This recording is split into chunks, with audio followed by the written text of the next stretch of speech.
তোমাকেও কি এরকম কোনো মানুষদের সাথে মিশতে হয় যার সাথে মিশলে তোমার মন ভালো হওয়ার থেকে খারাপ বেশি হয়ে যায়? এইসব মানুষদেরকে এড়িয়ে যাওয়ার জন্য আমি 5টা ছোট টিপস দেব।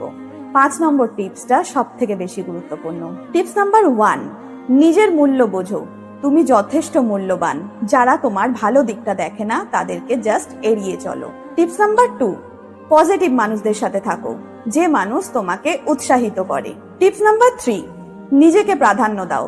যে মানুষ তোমার মধ্যে নেগেটিভিটি ছড়ায় তাকে গুরুত্ব না দিয়ে নিজের লক্ষ্যকে স্থির করো। টিপস নাম্বার 4, সীমানা নির্ধারণ করো। তাদের সাথে ঠিক ততটাই শেয়ার করো তারা যতটা ডিজার্ভ করে। অ্যান্ড টিপস নাম্বার 5, নিজের ভালো দিকে ফোকাস করো। প্রতিদিন তুমি নোট করো আজ তুমি কি ভালো কাজ করলে, তার উপরে জোর দাও। এই ভিডিও যদি তোমার ভালো লাগে তাহলে লাইক করো, শেয়ার করো এবং কমেন্ট বক্সে এসে ইয়েস লিখতে ভুলো না।